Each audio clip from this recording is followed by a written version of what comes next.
యెహోషువ గ్రంథము 14వ అధ్యాయం.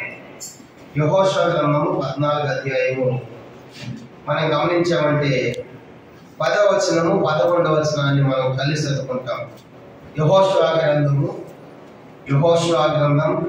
14వ అధ్యాయము 10-11 వచనాలు మనం కలిసి చదువుకుంటాం. పేజ్ నంబర్ 188 పాత నిబంధనలో యెహోషువ గ్రంథం 14వ అధ్యాయము 10-11 వచనాలు అందరం కలిసి చదవండి. యెహోవా చెప్పినట్టు యెహోవా మోషేకు ఆ మాట సెలవిచ్చినప్పటి నుండి ఇశ్రాయేలు అరణ్యంలో నడిచిన ఈ 45 ఏళ్ళు ఆయన నన్ను సజీవునిగా కాపాడి ఉన్నాడు. ఇదిగో నేను ఇప్పుడు 80 ఏళ్ళ వాడను. మోషే నన్ను పంపినాడు, నాకెంత బలము, నేటి వరకు నాకెంత బలము. యుద్ధం చేయడం కానీ వచ్చుకోనుడు కానీ నాకు అప్పటిట్లో బలం ఉన్నది. 10లో కాలేబు చెప్తున్న మాట ఏంటంటే, ఇశ్రాయేలు అరణ్యం నడిచినటువంటి 40 ఏళ్ళు ఆయన నన్ను సజీవునిగా కాపాడి ఉన్నాడు. కనుక ఇశ్రాయేలు ప్రజలు 45 సంవత్సరాలు నడిచారు అరణ్యంలో.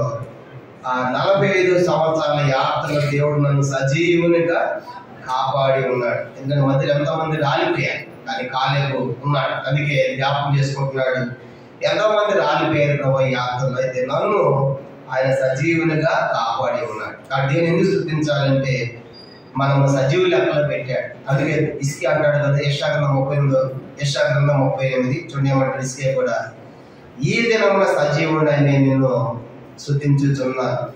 యెషయా గ్రంథం 38వ అధ్యాయం మనం గమనించామంటే 18-19 వచనాలు. యెషయా గ్రంథము 38వ అధ్యాయము 18-19 కూడా చదివామంటే యెషయా గ్రంథం 38-18-19. పాతాళం నీకు స్తుతి కలుగుదు, మృతి నీకు కృతజ్ఞతాస్తుతులు చెల్లింపదు, సమాజం దిగు వారిని సత్యమును ఆశ్రయించరు, సజీవులే కదా నిన్ను స్తుతించదు.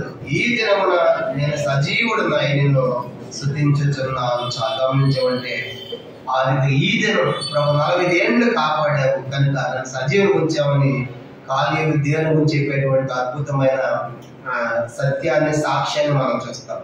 కాబట్టి ఎలా దేవుడు కాలేబు విషయం దేవుడు ఎలాంటి దాన్ని జరిగించాడో ఒక 5 సంగతులు మనం చూద్దాం. ప్రార్థన.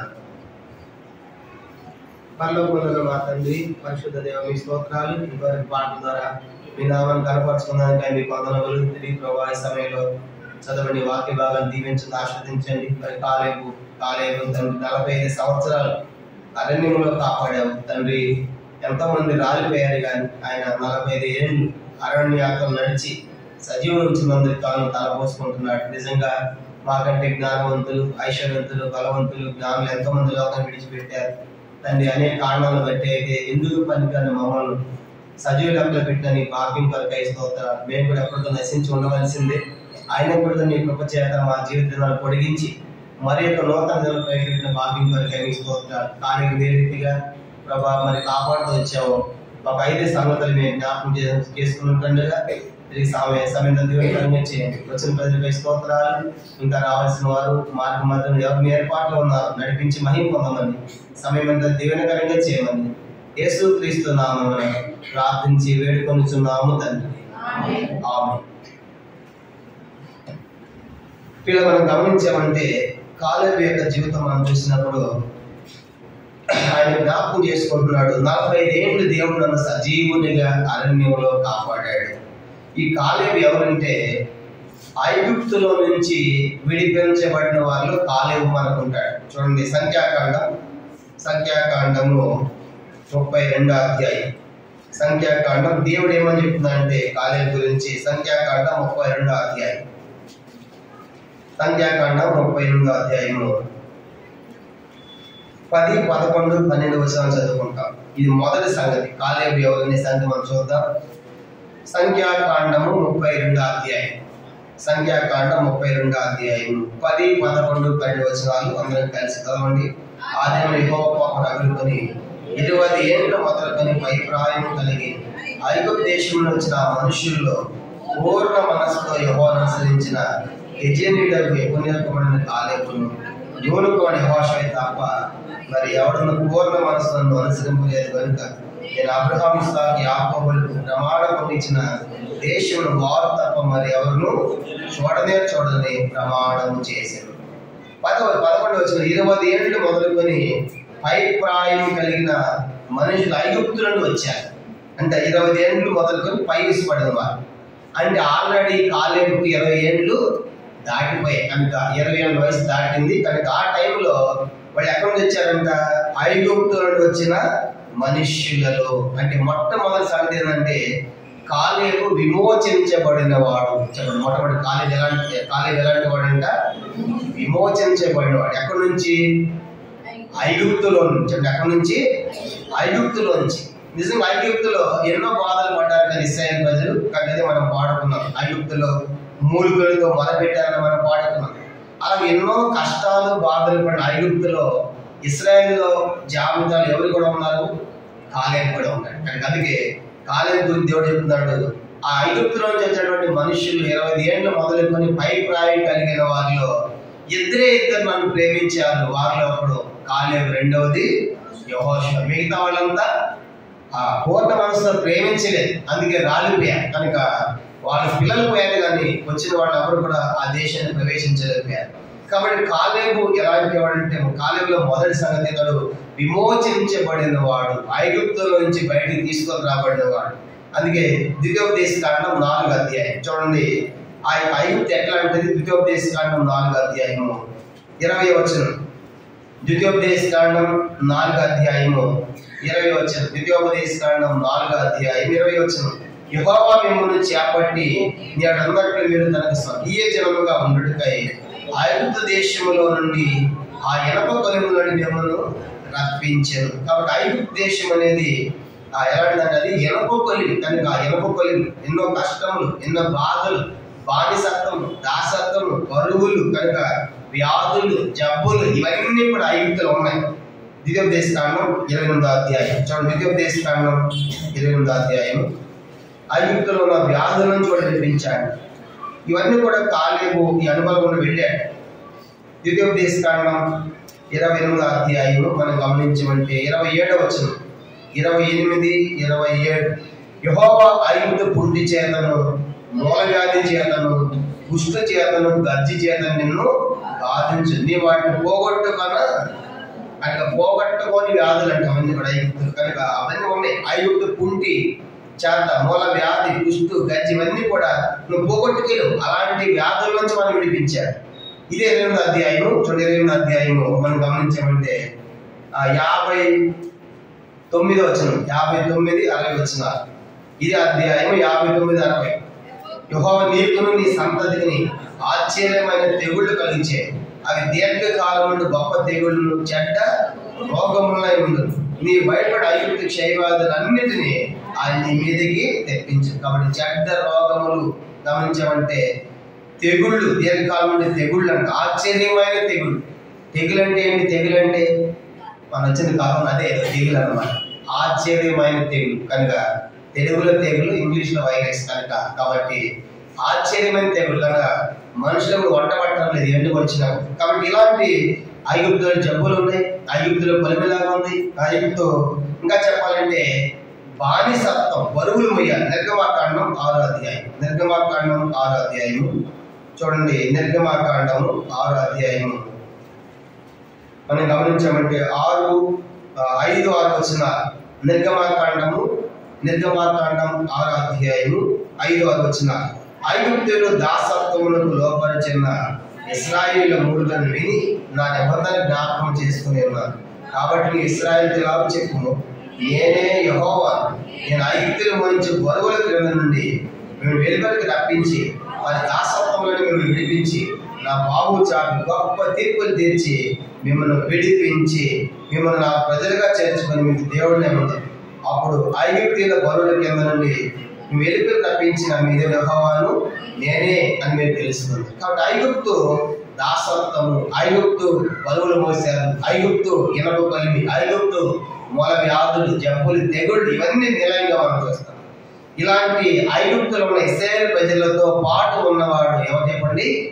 కాలేబు. కాబట్టి అందుకే ఆ కాలేబు గురించి దేవుడు చెప్తున్నాడు సంఖ్యాకాండంలో 20 ఏళ్ళు మొదలుకొని పై ప్రాయం కలిగి వచ్చిన మనుషుల్లో కాలేబు యెహోషువ తప్ప ఎవడుందని పూర్ణ మనసుతో ప్రేమింపలేదు. కానీ కాలేబుకున్న మొదటి అనుభవం చూసినప్పుడు కాలేబు కూడా విమోచించబడిన వాడు, విడిపించబడిన వాడు. ఎట్లా విడిపించాడు దేవుడు వాడిని? నిర్గమకాండం 12వ అధ్యాయంలో నిర్దోషమైన గొర్రె పిల్లను చంపాలి. ఆ గొర్రె పిల్ల ఏ మచ్చ దాగు లేకుండా, కలంకం లేకుండా ఉండాలి. దాన్ని చంపించాలంటే నిలువు కమ్మికి అడ్డు కమ్మికి కుయ్యాలి. ఆ తర్వాత ఏ ఇంటికైతే ఆ గొర్రె పిల్ల యొక్క రక్తం ఉండదో దాని లోపలికి సంహారకుడు మరణదోత ప్రవేశించి ఆ ఇంటిని నాశనం చేస్తాడు. ఏ ఇంట్లో అయితే ఆ యొక్క గొర్రె పిల్ల రక్తం ఉందో ఆ ఇల్లు ఏమవుతుందంట? మరణం తప్పించబడుతుందని దేవుడు చెప్పాడు. అలా ఇశ్రాయేలు చేసినప్పుడు ఇశ్రాయేలు ప్రజల ఇండ్లన్నిటి కూడా ఏముందంట? రక్తం ఉంది. ఏ రక్తం అది? గొర్రె పిల్ల రక్తం. కానీ పాత నిబంధనలో వాళ్ళు గొర్రె పిల్ల రక్తం ద్వారా విమోచించబడ్డారు. కొత్త నిబంధనలో ఎవరు కాదు గొర్రె పిల్ల. యోహాను సువార్త 1వ అధ్యాయం 29వ వచనంలో బాప్తిస్మ యోహాను చెప్పాడు, ఇదిగో లోక పాపను మోసుకొని పోవు దేవుని గొర్రె పిల్ల. కనుక లోక పాపాన్ని మోసుకోవడానికి రావటమే కాకుండా అది జగదుత్పత్తి మొదలుకొని ఉదయించబడింది. ఉదాహరణ చూసినప్పుడు ఆది కాండంలో మనం చూసినప్పుడు ఆదాము పాపం చేసినప్పుడు వాళ్ళు అందరూ పాపలు కచ్చడగా చేసుకున్నప్పుడు దేవుడు వాళ్ళకి ఏ చొక్కాయలు ఇచ్చాడంట? చర్మపు చొక్కాయ. నేను చెప్తాను, చర్మ చొక్కాయలు రావాలంటే ఏం వధించాలి? ఒక గొర్రె పిల్ల వధించబడాలి. అంటే ఆది కాండంలోనే ఆ గొర్రె పిల్ల వధించబడింది. అందుకే ప్రకటన గ్రంథంలో ఏమంటాడు చూడండి, ప్రకటన గ్రంథంలో జగదుత్పత్తి మొదలుకొని ప్రారంభంలోనే ఆ గొర్రె పిల్ల వధించబడింది ప్రకటన గ్రంథము. కాబట్టి ఆయన మన కొరకు వధించబడిన గొర్రె పిల్లగా అని మనకు కనబడతాడు. ప్రకటన గ్రంథము మనం గమనించామంటే చూడండి, జగదుత్పత్తి మొదలుకొని వధించబడిన గొర్రె పిల్ల అనే మాట మనం చూద్దాం. ప్రకటన గ్రంథము 5వ అధ్యాయం మనం గమనించామంటే 6వ వచనం. ప్రకటన 5:6 చదువుకుంటాం. మరియు సింహాసనములకు ఆ 4 జనుల పెద్దలకు మధ్య వధింపబడిన గొర్రె పిల్ల నిలిచిండుట చూచితిని. ఆ గొర్రె పిల్లకి 7 కొమ్ములు 7 కన్నులు నేను. ఆ కన్నులు భూమి పంపడి దేవుని 7 ఆత్మలు. గమనించామంటే ఇంకో దగ్గర రాయబడుతుంది, అది జగదుత్పత్తి మొదలుకొని వధించబడిన గొర్రె పిల్లగా ఆ మాట మనం చదువుతాం. చూడండి 13వ అధ్యాయం ప్రకటన 13వ అధ్యాయము గమనించామంటే 8వ వచనం. ప్రకటన 13:8 చదువు. భూనివాసులు అందరూ అనగా జగదుత్పత్తి మొదలుకొని వధింపబడిన గొర్రె పిల్ల యొక్క జీవ గ్రంథము ఎవరి పేరు రాయబడలేదు. ఈ గొర్రె పిల్ల ఎప్పుడు వధించబడిందంట? జగదుత్పత్తికి ముందే. అంటే అక్కడ ఆది కాండంలోనే ఆ గొర్రె పిల్ల వధించబడింది. కాబట్టి మనకు అది కాలేబేమో గొర్రె పిల్ల యొక్క రక్తం ద్వారా బయటకు వస్తే, మనమేమో గొర్రె పిల్ల కంటే కూడా నిర్దోషమైన నిష్కళంకమైన క్రీస్తు యేసు రక్తం ద్వారా మనము విమోచించబడిన వారు. కాబట్టి ఉదయకాలంలో కాలేబు అయితే గొర్రె పిల్ల రక్తం ద్వారా విమోచించబడ్డారు. అయితే మీరు నన్ను విమోచించడానికి ఈ లోకానికి గొర్రె పిల్లగా వచ్చారు కనుక నా విమోచన కనుక మీరు కాల్చిన రక్తము ద్వారా నాకు ఇచ్చిన విడుదల బట్టి మీ స్తోత్రం అని ఆరాధించాలి. అని ఎఫెసీ 1వ అధ్యాయం అంటాడు కదా, ఆ వీరు రక్తం ముందు మనకు పాప క్షమాపణ. ఎఫెసీ పత్రిక 1వ అధ్యాయం 6-7 వచనాలు చూస్తాము. ఆ వీరి రక్తం ద్వారా మనకు క్షమాపణ అనగా మన పాపములకు విమోచన కలిగి ఉన్నది. కాబట్టి మొదటి సంగతి ఏంటంటే కాలేబు విమోచించబడిన వాడు. కాలేబు ఎట్లాంటి వాడు? గమనించామంటే ఎట్లాగో గొర్రె పిల్ల రక్తము చేత విడిపించబడిన ఐగుప్తులోంచి విమోచించబడిన వాడిగా కాలేబు మనకు కనబడతాడు. విమోచించబడిన తర్వాత దేవుడు వారిని మనం గమనించామంటే నడిపించాడు. చూడండి, కీర్తన విమోచించడమే కాకుండా విడిపించిన తర్వాత దేవుడు వారిని వదిలిపెట్టలేదు. కీర్తన మనం గమనించామంటే 78వ కీర్తన 52వ వచనం. రెండో సంగతి చూస్తాము. కీర్తన 78. కాలేబు విమోచించబడిన వాడు కానీ గొర్రె రక్తం చేత. రెండవది కీర్తన 78 మనం గమనించండి 52వ వచనం. కీర్తన 78 52వ వచనం చదువుకుంటాం. 78, 52 ఇది రెండవ సంగతి. చదవండి. అయితే గొర్రెల వలె ఆయన తన ప్రజలను తోడుకొని పోయాను, ఒకడు మందను నడిపించినట్లు అరణ్యములో ఆయన వారిని నడిపించాడు. కానీ రెండవదిగా కాలేబు విడిపించబడిన తర్వాత ఏం చేశాడు? అరణ్యములో దేవుని చేత నడిపించబడ్డాడు. కనుక ఎక్కడ నడిపించాడు దేవుడు వారిని? అరణ్యములో. ఎలాంటి అరణ్యం అంటే అది చూడండి, ద్వితీయోపదేశకాండం వాళ్ళు పోయిన అరణ్యము. ద్వితీయోపదేశకాండం 1వ అధ్యాయం ఎలాంటి అరణ్యము నడిపిస్తున్నాడో చదువుతాం. ద్వితీయోపదేశకాండం 1వ అధ్యాయము 19వ వచనం. ద్వితీయోపదేశకాండము 1వ అధ్యాయము 19వ వచనం చదువుకుంటాం. 1:19 చదవడం.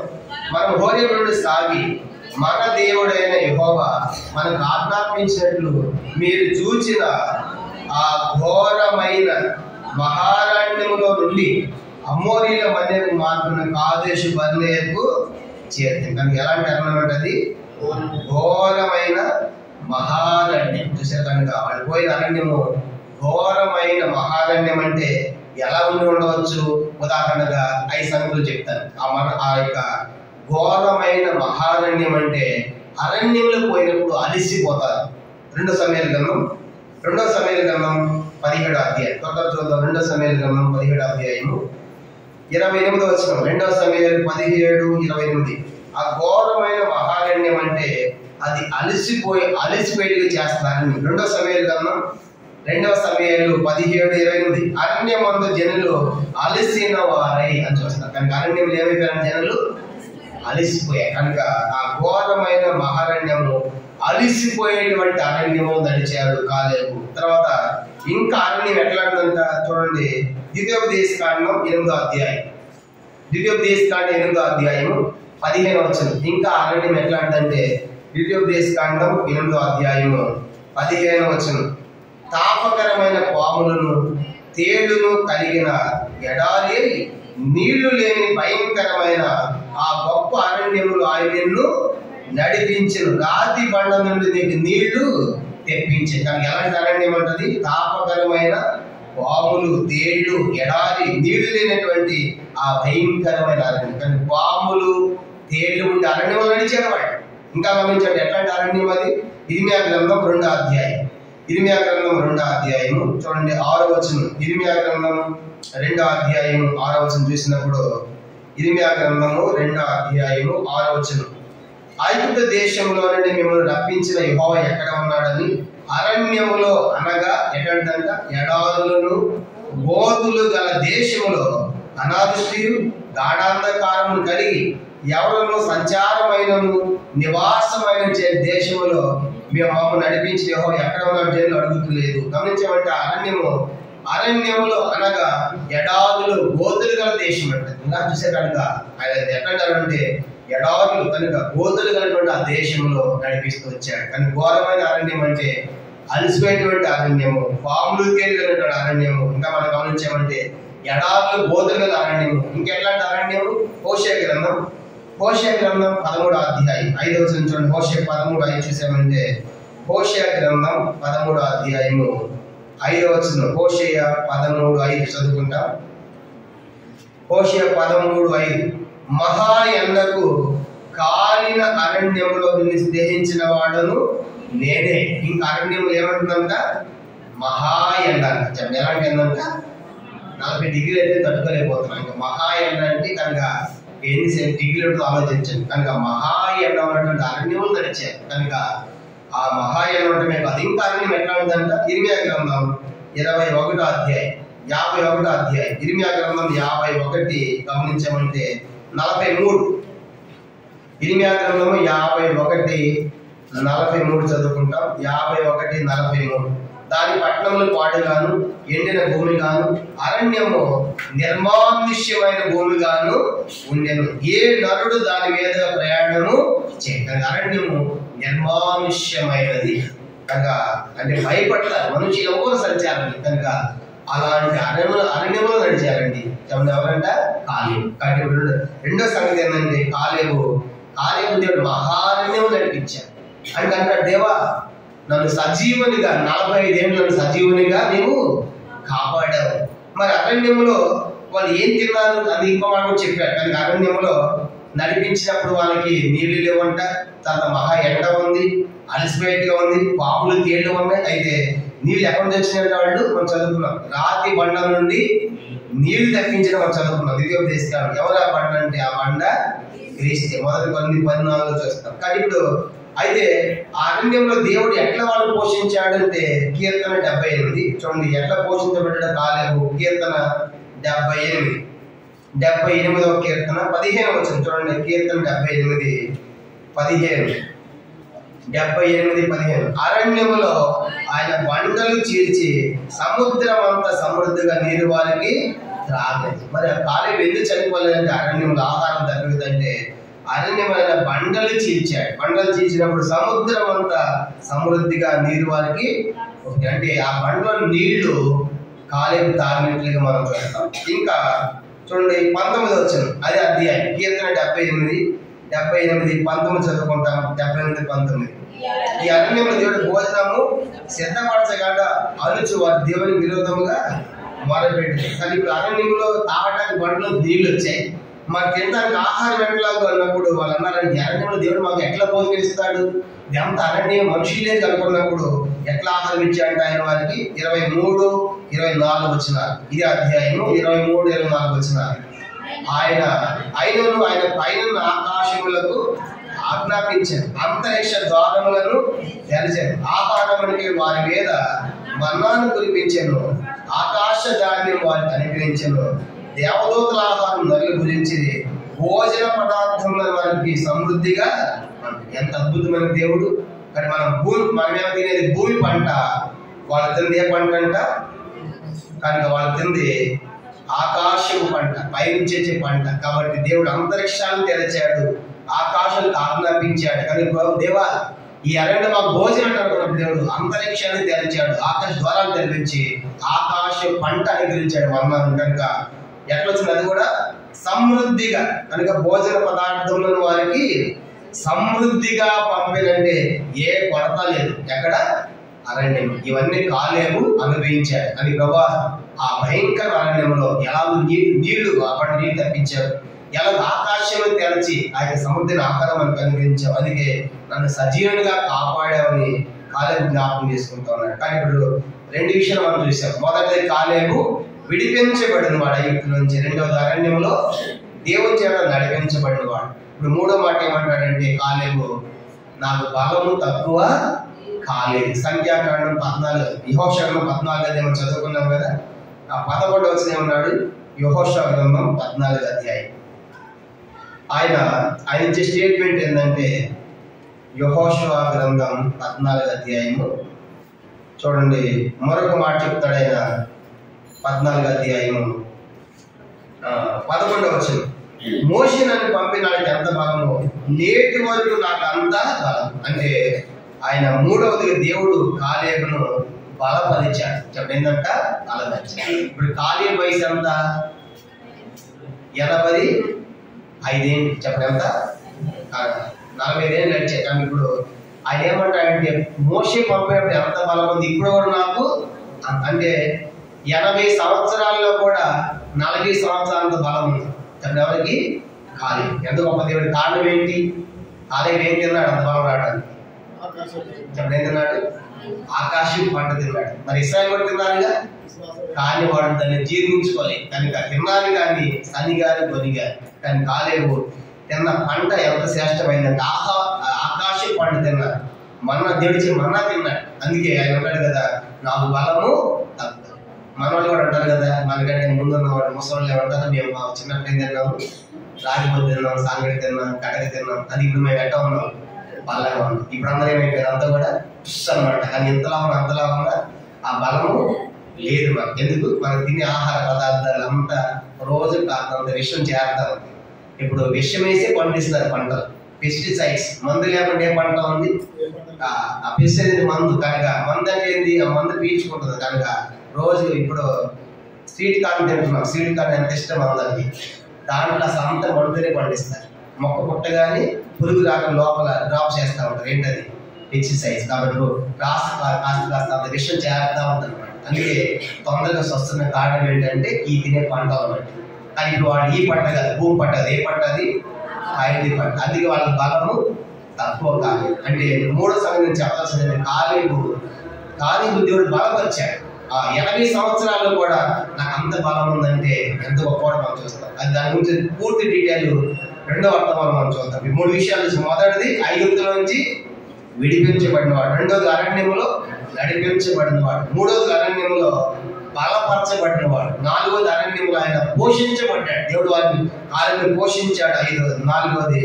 ఐదోది ఆఖరిది ఏంటంటే కాలేబు అరణ్యంలో కాపాడాడు. ఇవన్నీ జ్ఞాపకం చేసుకుని కాలేబు దేవుని స్తుతిస్తాం. కనుక దేవుడు నన్ను సజీవునిగా కాపాడి ఉన్నాడని జ్ఞాపకం చేసుకున్నాడు దేవుడు. కారణం ఏంటంటే ఆయన చేసిన ఉపకారములు మేలు జ్ఞాపకం చేసుకున్న కాలేబులు చూసినప్పుడు మొదట ఆయన ఐగుప్తు నుంచి విడిపించబడిన వాడు, రెండోది మనం చూసినప్పుడు అరణ్యంలో నడిపించబడిన వాడు, మూడవదిగా అరణ్యంలో బలపరచబడిన వాడు, నాలుగవది అరణ్యంలో పోషించబడిన వాడు, ఐదవది ఆఖరిది అరణ్యంలో కాపాడబడ్డాడు. అనేకులు నశించారు కానీ కనుక ఈ యొక్క కాలేబును మాత్రం దేవుడు కాపాడి కనానుకు చేర్చాడు. అందుకే కనానుకు పోయిన వారిలో యెహోషువ కాలేబులు మాత్రమే మనకి కనబడతారు. కాబట్టి ఉదయకాలం మనం దేవుని ఎందుకు ఆరాధించాలంటే కాలేబు లోకంలో నుండి ఐగుప్తు నుంచి బయటకు వస్తే మనం లోకం అనేటువంటి ఐగుప్తులు బయటకు వచ్చాము. అరణ్యం అంటే లోకం. దేవుడి లోకంలో దినదినం కూడా మనం నడిపిస్తూ ఉన్నాడు. అంతమాత్రం మనం బలపరుస్తూ ఉన్నాడు. మనం బలపరుస్తానికి మరి మనకు ఆహారం ఎట్లేదు, మరి మనం కాలేజీలో మన్నా దొరికింది కానీ బలం వచ్చింది. మరి మనకి బలం ఎట్లేదు, మనకేది మన్నా అంటే చెప్పలేదు. మనకి ఇచ్చిన మన్నా ఏంటి? దేవుని వాక్యం అని మన్నా. ఆ మన్నాను తిన్నవాడు చనిపోయాడు. యోహాను 6 ఆ మన్నాను తిన్నవాడు చనిపోయాడు. కనుక ఈ మన్నాను తిన్నవాడు, నా శరీరం తాగువాడు, నా మాట వాడు ఎప్పటికీ చనిపోయాడు. కనుక శ్రేష్టమైన మన్నా దేవుని వాక్యం మనకి ఇచ్చాడు. అందుకు ఆరాధించాలి. పోషిస్తూ ఉన్నాడు వాక్యం చేత. అంత మాత్రమే కాదు, లోకయాత్రలో కాపాడుతున్నందుకు మన దేవుని ఎంతగానో కృతజ్ఞతాస్తుతులు చెల్లించాలి. ఇది 5 విషయాలు బట్టి మొదటిది మనం విడిపించాడు, రెండోది నడిపిస్తూ ఉన్నాడు, మూడవదిగా బలపరుస్తున్నాడు, నాలుగోది పోషిస్తున్నాడు, ఐదోది ఆఖరిది ఆయన కాపాడుతున్నాడు. ఈ కారణాలను బట్టి మనం కూడా దేవుణ్ణి ఎలుగెత్తి ఆత్మ సత్యముతో మన ప్రభువును ఆరాధించడం కాక మనం లేచిన బడి ఒక పాట పాడుకుంటాము. ప్రసాద్ మనం లేచిన బడి పాడతాము. చివరి పాడేటప్పుడు సండే శిల్పులు వారి క్లాస్ పెడతారు.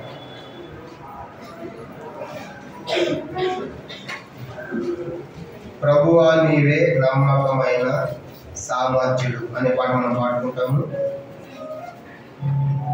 703 కొత్త వాటిలో 703,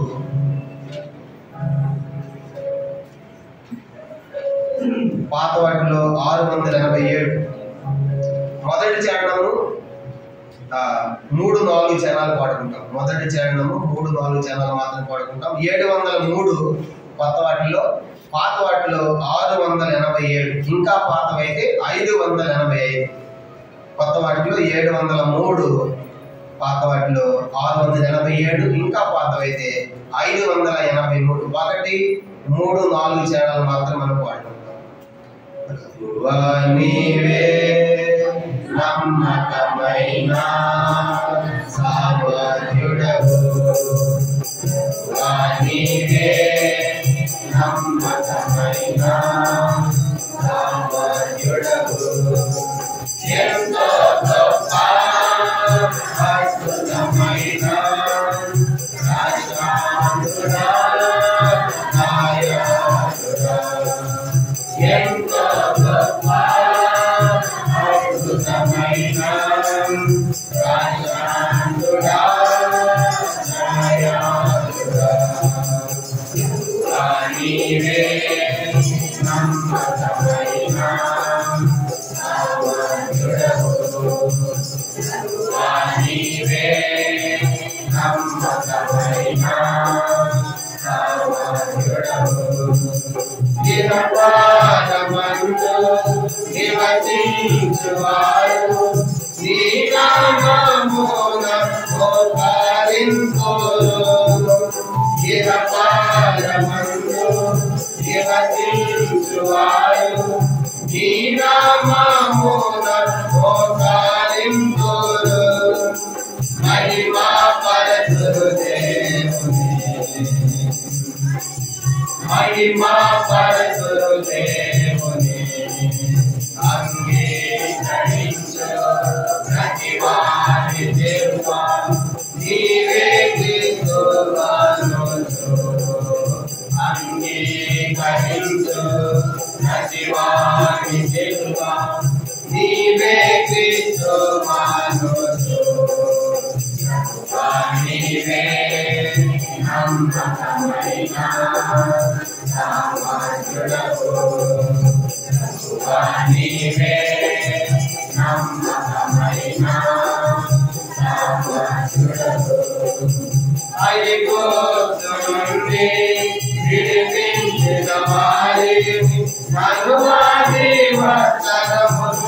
నడిపించితివి ఐగుప్తు నుండి విడిపించిన వారిని సర్వాధి వర్తనము నడిపించితివి కాచితివి కనుపాపద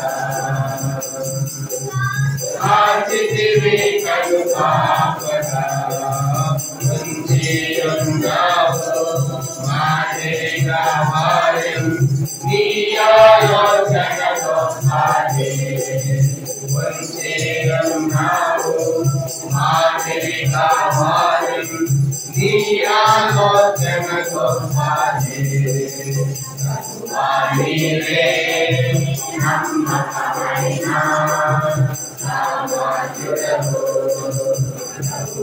నీవే నమ్మకమైన సామర్థ్యుడవు పరమోను గరచి మన్నా కురిపించి అందరికీ జీవజలమిచ్చితివి పరమోను జరచి మన్నా కురిపించి అందరికీ జీవజలమిచ్చితివి వందేలోకి నీయందు వందేలోకి నీయందు అగ్ని స్తంభము మేఘ స్తంభములు నిత్యము నడిపించును అగ్ని స్తంభము మేఘ స్తంభములు నిత్యము నడిపించును నీవే నమ్మకమైన సామర్థ్యుడవు నీవే నమ్మకమైన సామర్థ్యుడవు ఎంతో గొప్ప అద్భుతమైన రక్షకుడా ఎంతో గొప్ప అద్భుతమైన రక్షకుడా నీవే నమ్మకమైన సామర్థ్యుడవు నీవే నమ్మకమైన సామర్థ్యుడవు. కూర్చోండి. మొట్టమొదట సండే క్లాస్కి టీచర్ ప్రభుని ఆరాధిస్తారు. ఆ తర్వాత ఇద్దరు సహోదరులు ఒక సహోదరుడు అలాగే మనం మార్చి క్లుప్తంగా గట్టిగా బిగ్గరగా ప్రభుని ఆరాధిస్తాం. ఆరాధించండి.